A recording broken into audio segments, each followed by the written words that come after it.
Tonight we continue Sherlock Holmes, A Study in Scarlet, at Chapter 3, The Lauriston Gardens Mystery. I confess that I was considerably startled by this fresh proof of the practical nature of my companion's theories. My respect for his power of analysis increased wondrously. There still remained some lurking suspicion in my mind, however, that the whole thing was a prearranged episode intended to dazzle me, though what earthly object he could have in taking me in was past my comprehension. When I looked at him, he had finished reading the note, and his eyes had assumed the vacant, lackluster expression which showed mental abstraction. "How in the world did you deduce that?" I asked. "Deduce what?" he said petulantly. "Why, that he was a retired sergeant of Marines." "I have no time for trifles," he answered brusquely, then with a smile. "Excuse my rudeness. You broke the thread of my thoughts, but perhaps it is as well. So you actually were not able to see that that man was a sergeant of Marines?" "No, indeed." "It was easier to know it than to explain why I know it. If you were asked to prove that 2 and 2 made 4, you might find some difficulty, and yet you are quite sure of the fact. Even across the street I could see a great blue anchor tattooed on the back of the fellow's hand. That smacked of the sea. He had a military carriage, however, and regulation side whiskers. There we have the Marine. He was a man with some amount of self-importance and a certain air of command. You must have observed the way in which he held his head and swung his cane. A steady, respectable, middle-aged man, too, on the face of him. All facts which led me to believe that he had been a sergeant." "Wonderful!" I ejaculated. "Commonplace," said Holmes, though I thought from his expression that he was pleased at my evident surprise and admiration. "I said just now that there were no criminals. It appears that I am wrong. Look at this." He threw me over the note which the commissionaire had brought. "Why," I cried as I cast my eye over it, "this is terrible." "It does seem to be a little out of the common," he remarked calmly. "Would you mind reading it to me aloud?" This is the letter which I read to him.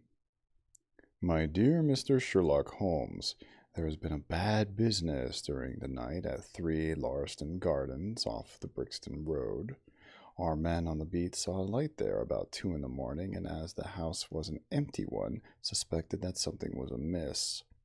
He found the door open, and in the front room, which is bare of furniture, discovered the body of a gentleman, well dressed and having cards in his pocket bearing the name of Enoch J. Drebber, Cleveland, Ohio, USA. There had been no robbery, nor is there any evidence as to how the man met his death. There are marks of blood in the room, but there was no wound upon his person.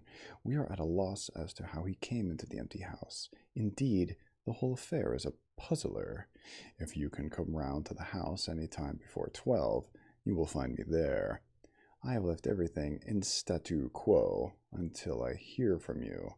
If you are unable to come, I shall give you fuller details, and would esteem it a great kindness if you would favor me with your opinion. Yours faithfully, Tobias Gregson." So that's a good start for the vocabulary. It's definitely Latin. In statu quo. Let's look that up now.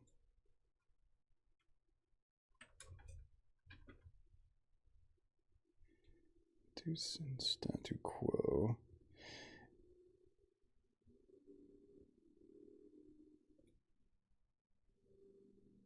In the former or same state, in statu quo.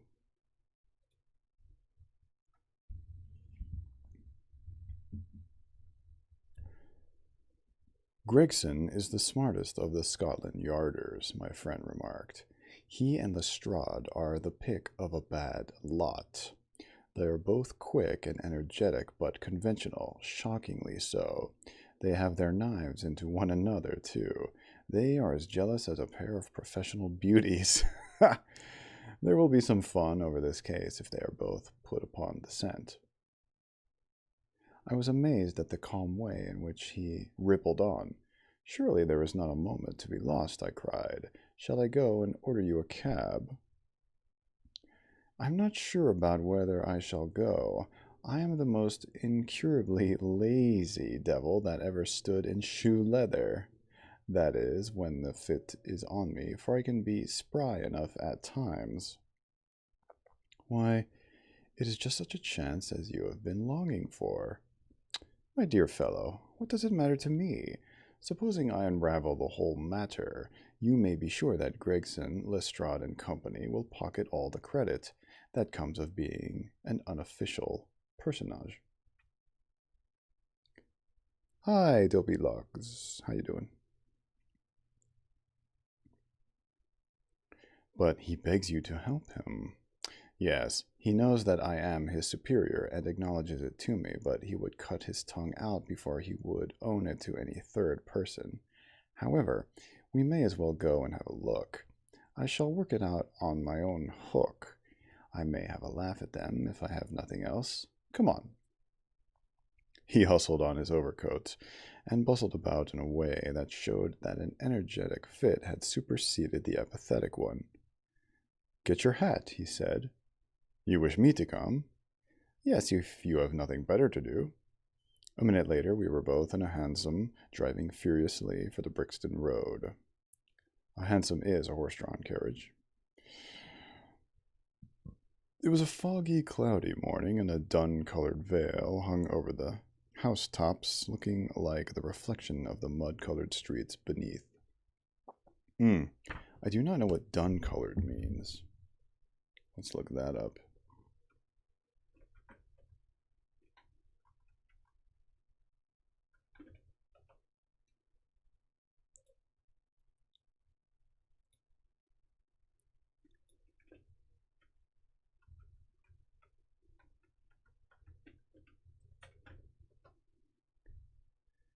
Dun-colored, having a slightly brownish dark gray color. Having the color of a horse. Oh. Dun means horse.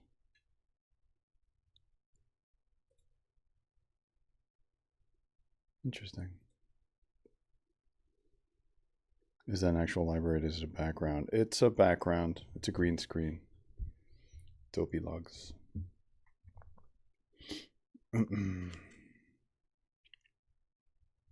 It was a foggy, cloudy morning, and a dun-colored veil hung over the housetops, looking like the reflection of the mud-colored streets beneath. My companion was in the best of spirits and prattled away about Cremona fiddles and the difference between a Stradivarius and an Amati. As for myself, I was silent, for the dull weather and the melancholy business upon which we were engaged depressed my spirits. You don't seem to give much thought to the matter in hand, I said, at last interrupting Holmes's musical disquisition. No data yet, he answered. It is a capital mistake to theorize before you have all the evidence. It biases the judgment. You will have your data soon, I remarked, pointing with my finger. This is the Brixton Road, and that is the house, if I am not very much mistaken. I'm going to move this lever here just a moment.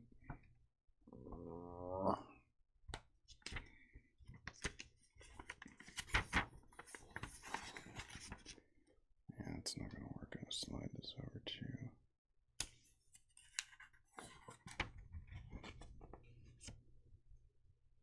So it is. Stop, driver, stop.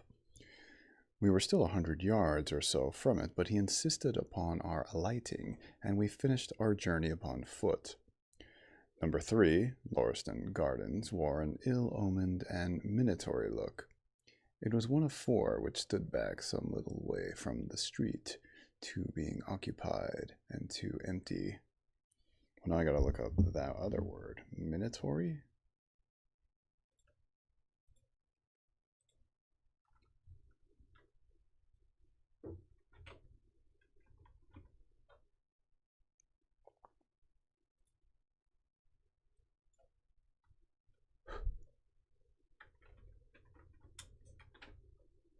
Oh. Minotaur having a menacing quality. Probably based on the Minotaur, right? The monster? Yeah, menacing or threatening.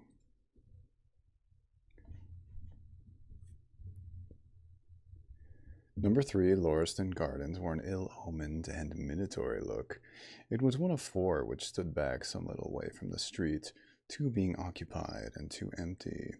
The latter looked out with 3 tiers of vacant melancholy windows, which were blank and dreary, save that here and there a "To Let" card had developed, like a cataract upon the bleared panes. A small garden sprinkled over with a scattered eruption of sickly plants separated each of these houses from the street, and was traversed by a narrow pathway, yellowish in color, and consisting apparently of a mixture of clay and of gravel. The whole place was very sloppy from the rain which had fallen through the night. The garden was bounded by a 3-foot brick wall with a fringe of wood rails upon the top, and against this wall was a stalwart police constable, surrounded by a small knot of loafers, who craned their necks and strained their eyes in the vain hope of catching some glimpse of the proceedings within. I had imagined that Sherlock Holmes would at once have hurried into the house and plunged into a study of the mystery. Nothing appeared to be further from his intention. With an air of nonchalance, which, under the circumstances, seemed to me to border upon affectation, he lounged up and down the pavement and gazed vacantly at the ground, the sky, the opposite houses, and the line of railings. Having finished his scrutiny, he proceeded slowly down the path, or rather down the fringe of grass which flanked the path, keeping his eyes riveted upon the ground. Twice he stopped, and once I saw him smile and heard him utter an exclamation of satisfaction. There were many marks of footsteps upon the wet, clayey soil, but since the police had been coming and going over it, I was unable to see how my companion could hope to learn anything from it. Still, I had such extraordinary evidence of the quickness of his perceptive faculties that I had no doubt that he could see a great deal which was hidden from me.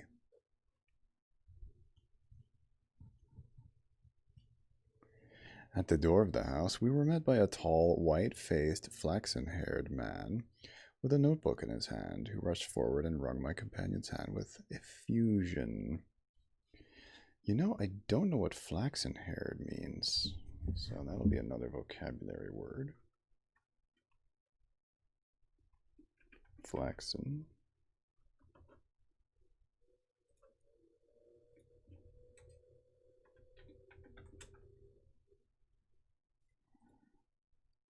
Of flax, especially of hair of the pale yellow color, of dressed flax.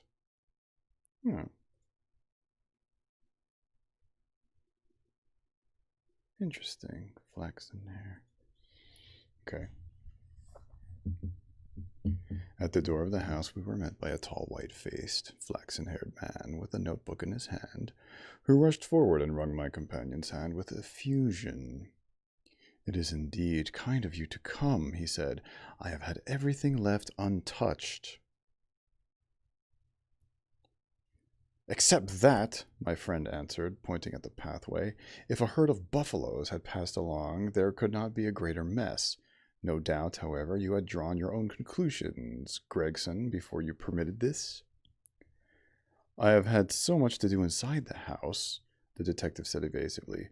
"My colleague, Mr. Lestrade, is here. I had relied upon him to look after this." Holmes glanced at me and raised his eyebrows sardonically. "With 2 such men as yourself and Lestrade upon the ground, there will not be much for a third party to find out," he said. Gregson rubbed his hands in a self-satisfied way. I think we have done all that can be done," he answered. "It's a queer case, though, and I knew your taste for such things." "You did not come here in a cab?" asked Sherlock Holmes. "No, sir." "Nor Lestrade?" "No, sir." "Then let us go down and look at the room." With which inconsequent remark he strode on into the house, followed by Gregson, whose features expressed his astonishment. A short passage, bare planked and dusty, led to the kitchen and offices. 2 doors opened out of it to the left and to the right. One of these had obviously been closed for many weeks. The other belonged to the dining room, which was the apartment in which the mysterious affair had occurred.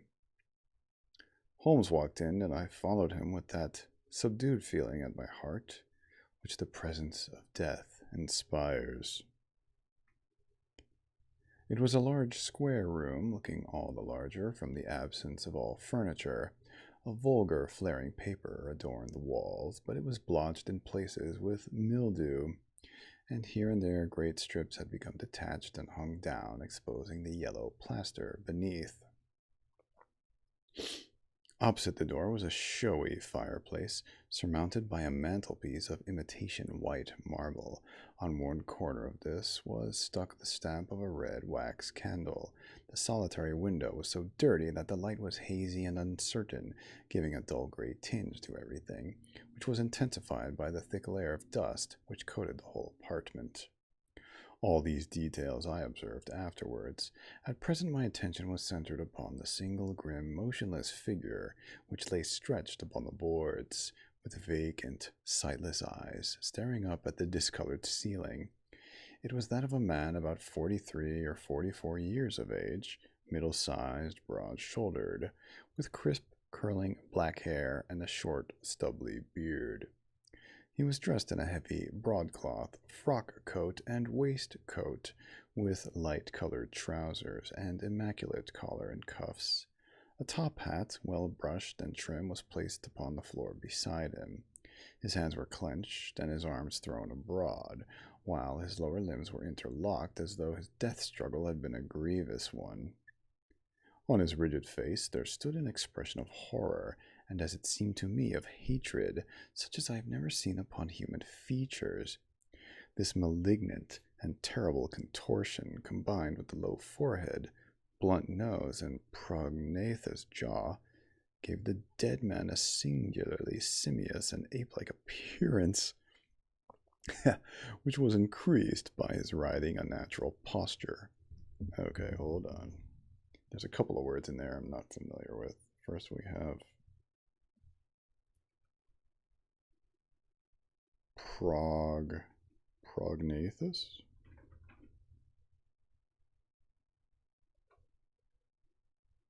And then we have simious, which I think means like monkey.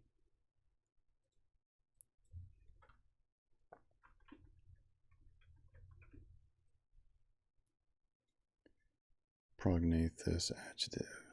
Having a projecting lower jaw or chin. So he has an underbite. Sounds like. And simious.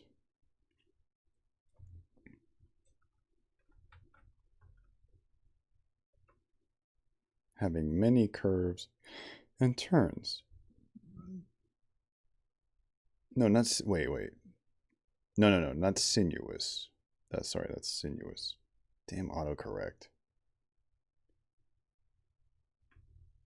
Simious.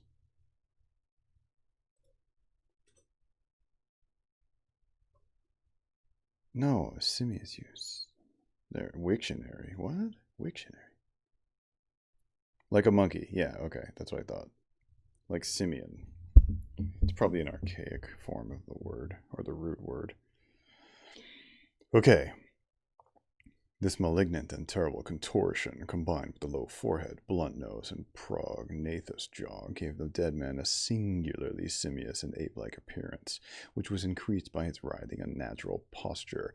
I have seen death in many forms, but never has it appeared to me in a more fearsome aspect than in that dark, grimy apartment, which looked out upon one of the main arteries of suburban London.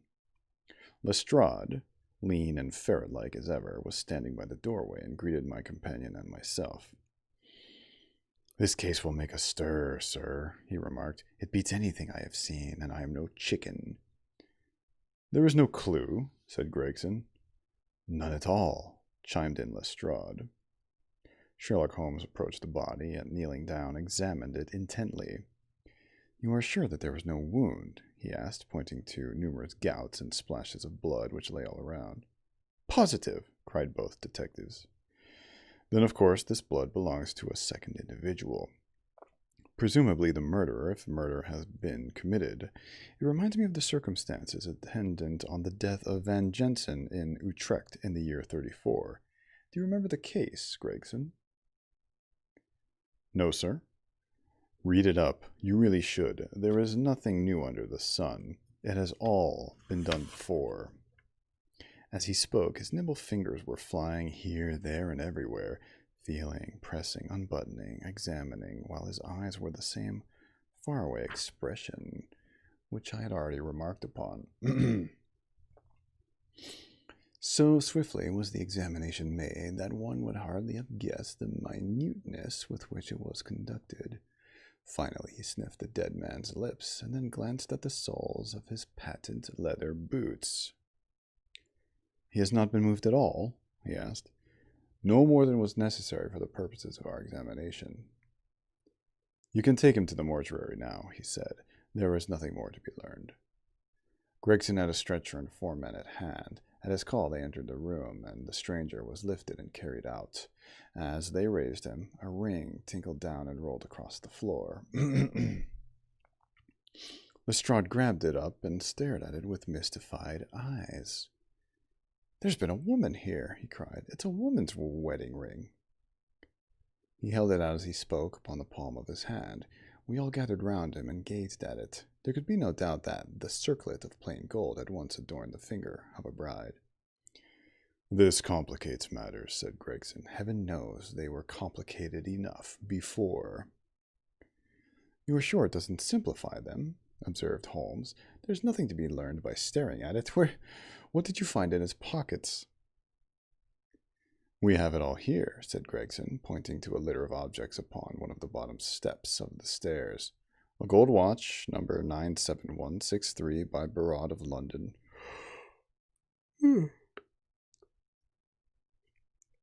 Gold Albert chain, very heavy and solid. Gold ring with Masonic device. Gold pin, bulldog's head with rubies as eyes. Russian leather card case with cards of Enoch J. Drebber of Cleveland, corresponding with the E.J.D. upon the linen. No purse, but loose money to the extent of £7, 13. Pocket edition of Boccaccio's Decameron, with name of Joseph Strangerson upon the fly leaf. 2 letters, one addressed to E.J. Drebber and one to Joseph Stangerson." "At what address?" "American Exchange, Strand, to be left till called for. They are both from the Guion Steamship Company, and refer to the sailing of their boats from Liverpool. It is clear that this unfortunate man was about to return to New York." "Have you made any inquiries as to this man Stangerson?" "I did it at once, sir," said Gregson. "I have had advertisements sent to all the newspapers, and one of my men has gone to the American Exchange, but he has not returned yet." "Have you sent to Cleveland?" "We telegraphed this morning." "How did you word your inquiries?" "We simply detailed the circumstances and said that we should be glad of any information which could help us."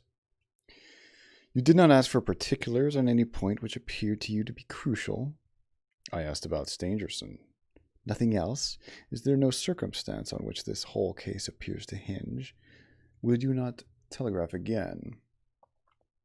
"I have said all I have to say," said Gregson in an offended voice. Sherlock Holmes chuckled to himself, and appeared to be about to make some remark, when Lestrade, who had been in the front room while we were holding this conversation in the hall, reappeared upon the scene, rubbing his hands in a pompous and self-satisfied manner. Pardon me. "Mr. Gregson," he said, "I have just made a discovery of the highest importance, and one which would have been overlooked had I not made a careful examination of the walls." The little man's eyes sparkled as he spoke, and he was evidently in a state of suppressed exultation at having scored a point against his colleague. "Come here," he said, bustling back into the room, the atmosphere of which felt clearer since the removal of its ghastly inmate. "Now stand there." He struck a match on his boot and held it up against the wall. "Look at that," he said triumphantly. I have remarked that the paper had fallen away in parts. In this particular corner of the room, a large piece had peeled off, leaving a yellow square of coarse plastering. Across the spare space, there was scrawled in blood-red letters a single word. Rache. R-A-C-H-E. "What do you think of that?" cried the detective, with an air of showman exhibiting his show. This was overlooked because it was in the darkest corner of the room, and no one thought of looking there. The murderer has written it with his or her own blood. See this smear where it has trickled down the wall? That disposes of the idea of suicide, anyhow. Why was that corner chosen to write it on? I will tell you. See that candle on the mantelpiece? It was lit at the time, and if it was lit, this corner would be the brightest instead of the darkest portion of the wall. "And what does it mean now that you have found it?" asked Gregson in a depreciatory voice. Oh, that's a good vocabulary word. I'm not even sure I'm saying that right. Depreciatory? Hang on.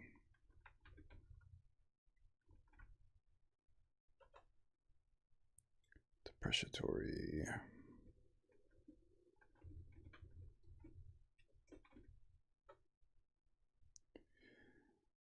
Tending to diminish or disparage. Yeah, I figured that. Let me see pronunciation. Depreciatory. Yeah, that's right.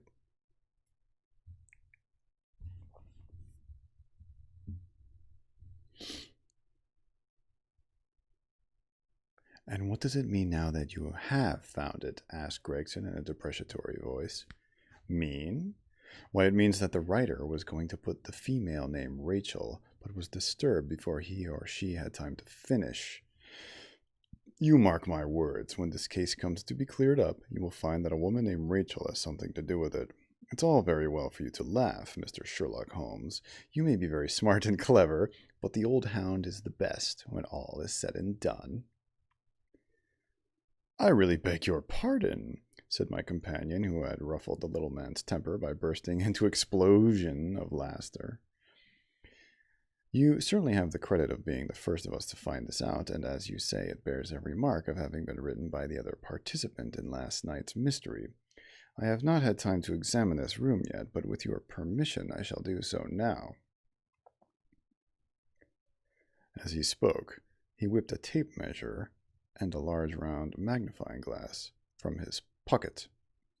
With these two implements he trotted noiselessly about the room, sometimes stopping, occasionally kneeling, and once lying flat upon his face. So engrossed was he with his occupation that he appeared to have forgotten our presence, for he chattered away to himself under his breath the whole time, keeping up a running fire of exclamations, groans, whistles, and little cries of encouragement and of hope. As I watched him, I was irresistibly reminded of a pure-blooded, well-trained foxhound as it dashes backwards and forwards through the covert, whining in its eagerness until it comes across the lost scent. For 20 minutes or more he continued his researches, measuring with the most exact care the distance between marks which were entirely invisible to me, and occasionally applying his tape to the walls in an equally incomprehensible manner. In one place he gathered up very carefully a little pile of gray dust from the floor and packed it away in an envelope. Finally he examined with his glass the word upon the wall, going over every letter of it with most minute exactness. This done, he appeared to be satisfied, for he replaced his tape and his glass in his pocket. They say that genius is an infinite capacity for taking pains, he remarked with a smile.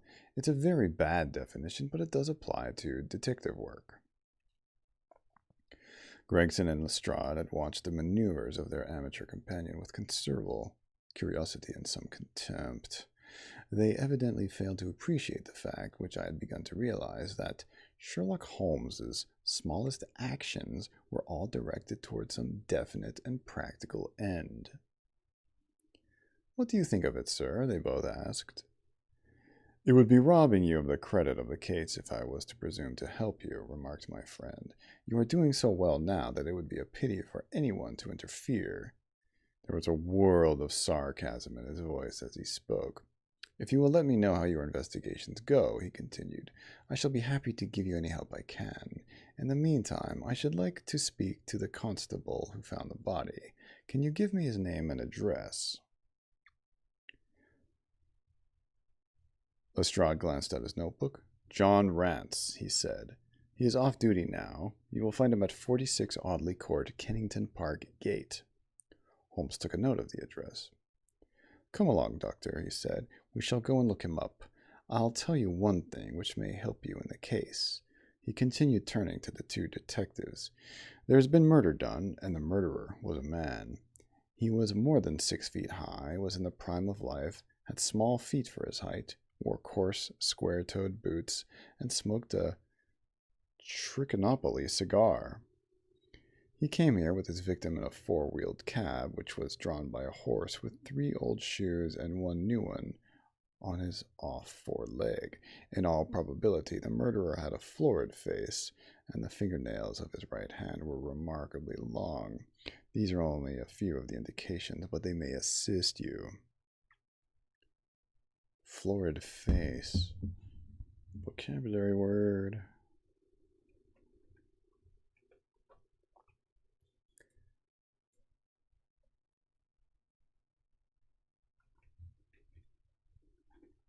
Oh, having red or flushed complexion. Florid. Nice.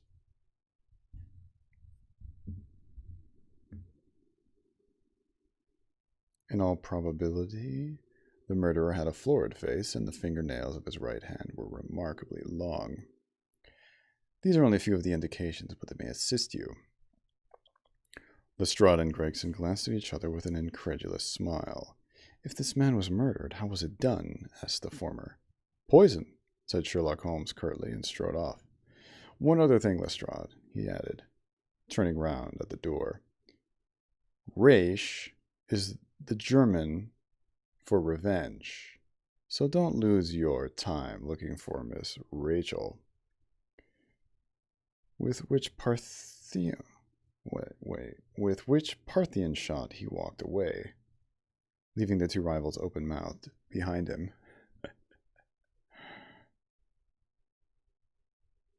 I wonder if I'm pronouncing that right. Let's check that too.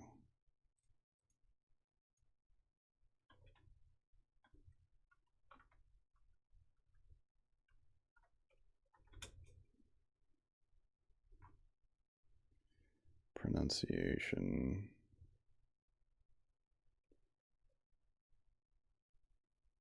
How it's pronounced in German. No, that doesn't help. It's audio. Oh, screw it. I'll play it.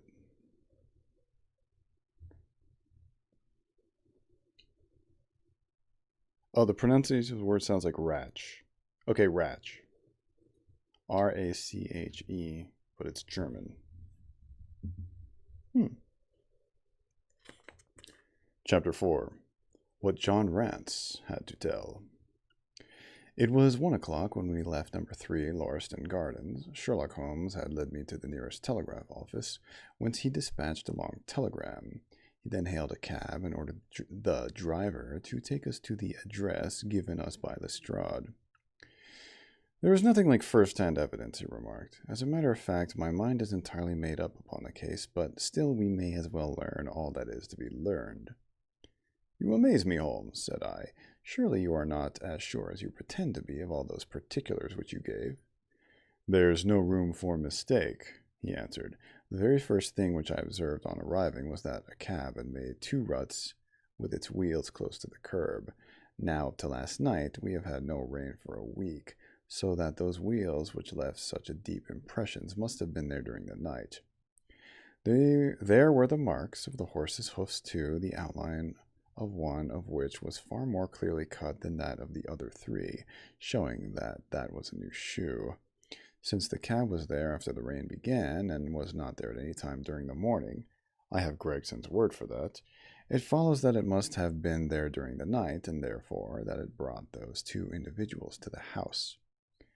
That seems simple enough, said I, but how about the other man's height?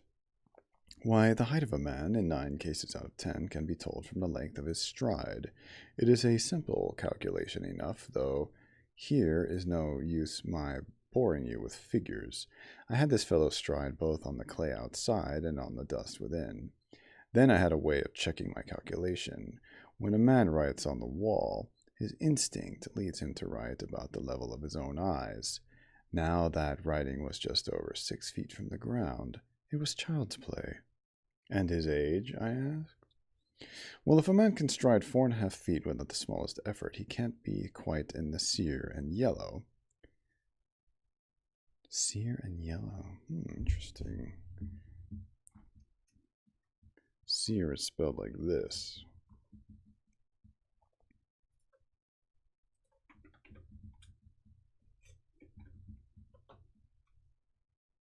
Dry or withered. Sere. Especially of vegetation. Oh, sir. To pronounce sir. Okay. Well, if a man can stride 4.5 feet without the smallest effort, he can't be quite necessary in yellow. That was the breadth of a puddle on the garden walk, which he had evidently walked across. Patent leather boots had gone round, and square toes had hopped over. There was no mystery about it at all. I am simply applying to ordinary life a few of these precepts of observation and deduction which I advocated in that article. Is there anything else that puzzles you?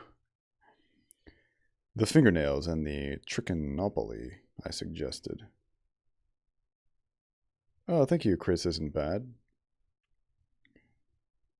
The writing on the wall was done with a man's forefinger dipped in blood. My glass allowed me to observe that the plaster was slightly scratched in doing it, which would not have been the case if the man's nail had been trimmed. I gathered up some scattered ash from the floor. It was dark in color and flaky, such an ash is only made by a trichinopoly. I have made a special study of cigar ashes. In fact, I have a written monograph upon the subject. I flatter myself that I can distinguish at a glance the ash of any known brand, either of cigar or of tobacco. It is just in such details that the skilled detective differs from the Gregson and Lestrade type. And the florid face? I asked. Ah, that was a more daring shot, though I have no doubt that I was right. You must not ask me that at the present state of the affair. I passed my hand over my brow. My head is in a whirl, I remarked. The more one thinks of it, the more mysterious it grows. How came these 2 men, if there were 2 men, into an empty house? What has become of the cabman who drove them? How could one man compel another to take poison? Where did the blood come from? What was the object of the murderer, since robbery had no part in it? How came the woman's ring there? Above all, why should the second man write up the German word Ratsch before decamping? I confess that I cannot see any possible way of reconciling all these facts. My companion smiled approvingly. You sum up the difficulties of the situation succinctly and well, he said. There is much that is still obscure, though I have quite made up my mind on the main facts. As to poor Lestrade's discovery, it was simply a blind intended to put the police upon a wrong track by suggesting socialism and secret societies. It was not done by a German.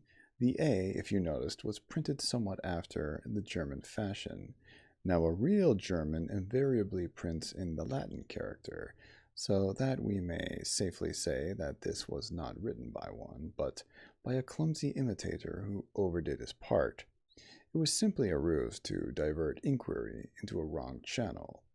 I'm not going to tell you much more of the case, Doctor. You know a conjurer gets no credit when once he has explained his trick, and if I show you too much of my method of working, you will come to the conclusion that I am a very ordinary individual after all. I shall never do that, I answered. You have brought detection as near an exact science as it ever will be brought up in this world.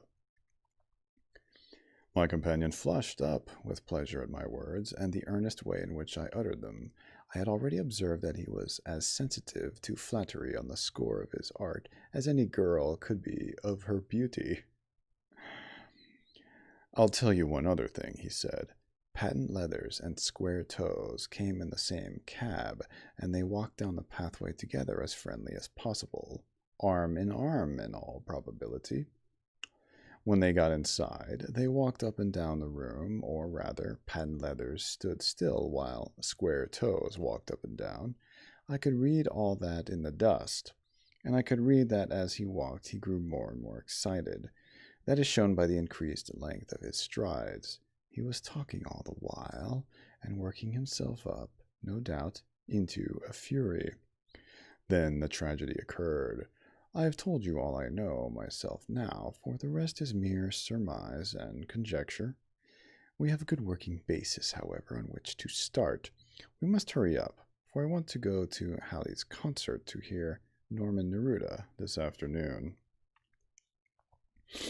This conversation had occurred while our cab had been threading its way through a long succession of dingy streets and dreary byways. In the dingiest and dreariest of them, our driver suddenly came to a stand. "That's Audley Court in there," he said, pointing to a narrow slit in the line of dead-colored brick. "You'll find me here when you come back." Audley Court was not an attractive locality. The narrow passage led us into a quadrangle paved with flags and lined by assorted dwellings. We picked our way among groups of dirty children and through lines of discolored linen until we came to number 46, the door of which was decorated with a small slip of brass on which the name Rance was engraved. On inquiry, we found that the constable was in bed, and we were shown into a little front parlor to await his coming. He appeared presently, looking a little irritable at being disturbed in his slumbers. "I made my report at the office," he said. Holmes took a half-sovereign from his pocket and played with it pensively. "We thought that we should like to hear it all from your own lips," he said. "I shall be most happy to tell you anything I can," the constable answered, with his eyes upon the little golden disc. "Just let us hear it all in your own way as it occurred." Rand sat down on the horsehair sofa and knitted his brows, as though determined not to omit anything in his narrative. "I'll tell ye from the beginning," he said. "My time is from 10 at night to 6 in the morning. At 11 there was a fight at the White Hart, but bar that all was quiet enough on the beat.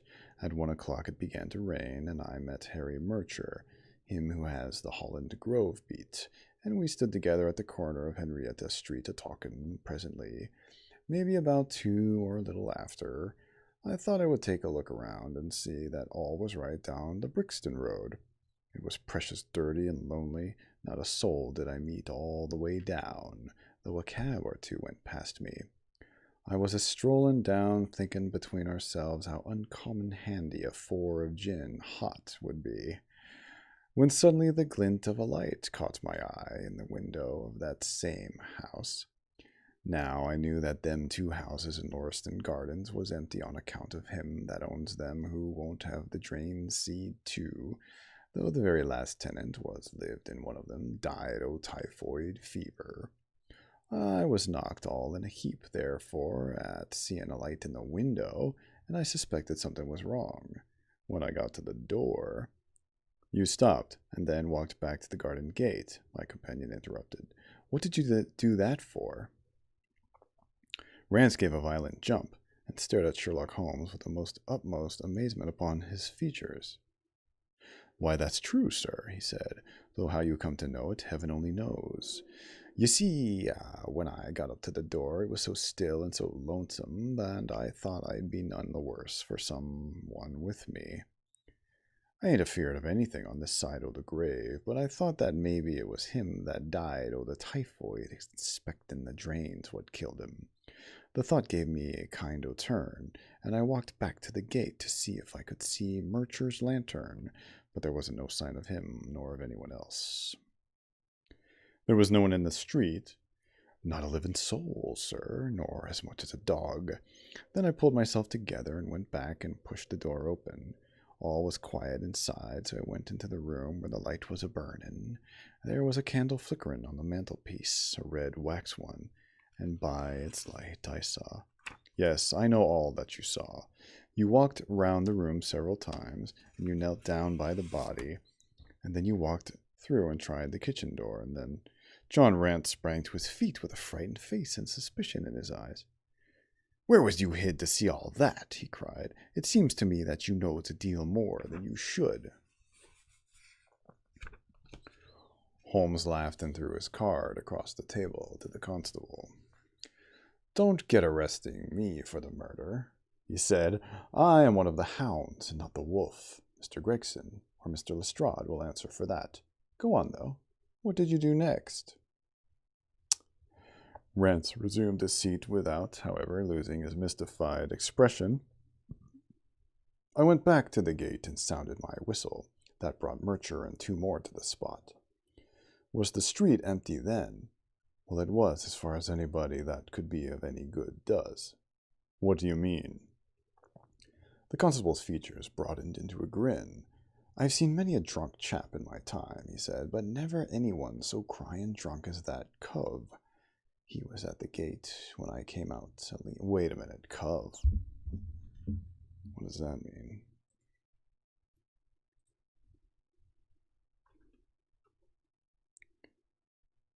Small sheltered bay. No, that's not right.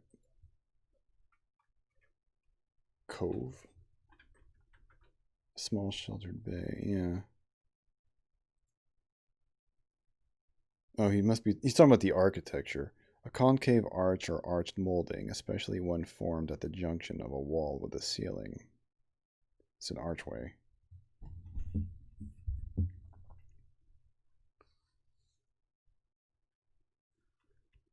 I believe. The constable's features broadened into a grin. I've seen many a drunk chap in my time, he said, but never anyone so cryin' drunk as that cove. He was at the gate when I came out, leanin' up agin the railings and singin' at the pitch of his lungs about Columbine's new-fangled banner or some such stuff. He couldn't stand, far less help. What sort of a man was he? Asked Sherlock Holmes. John Rance appeared to be somewhat irritated at this digression. He was an uncommon drunk sort of man, he said. He'd have found hisself in the station if we hadn't been so took up. His face, his dress, didn't you notice them? Holmes broke in impatiently. I should think I did notice them, seeing that I had to prop him up, me and Murcher between us. He was a long chap with a red face, the lower part muffled round. That will do, cried Holmes. What became of him? We'd enough to do without looking after him, the policeman said in an aggrieved voice. I'll wager he found his way home all right. How was he dressed? A brown overcoat. Had he a whip in his hand?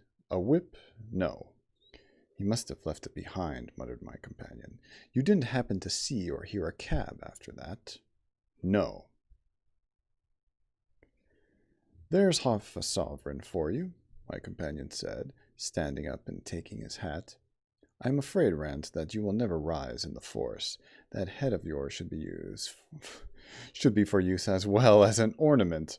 You might have gained your sergeant's stripes last night. The man who you held in your hands is the man who holds the clue of this mystery, and whom we are seeking. There is no use of arguing about it now. I tell you that it is so. Come along, Doctor. We started off for the cab together, leaving our informant incredulous, but obviously uncomfortable. The blundering fool, Holmes said bitterly as we drove back to our lodgings. Just to think of his having such an incomparable bit of good luck and not taking advantage of it. I am rather in the dark still. It is true that the description of this man tallies with your idea of the second party in this mystery, but why should he come back to the house after leaving it? That is not the way of criminals. The ring, man, the ring. That was what he came back for.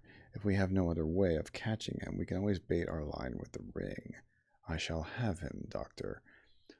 I'll lay you 2 to 1 that I have him. I must thank you for it all. I might not have gone but for you, and so have missed the finest study I've ever come across. A study in scarlet, eh? Why shouldn't we use a little art jargon?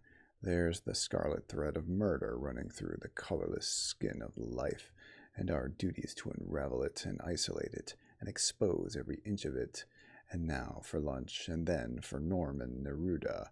Her attack and her bowing are splendid. What's that little thing of Chopin's she plays so magnificently? Tra-la-la-lira-lira-lay. Leaning back in the cab, his amateur bloodhound carolled away like a lark, while I meditated upon the many-sidedness of the human mind.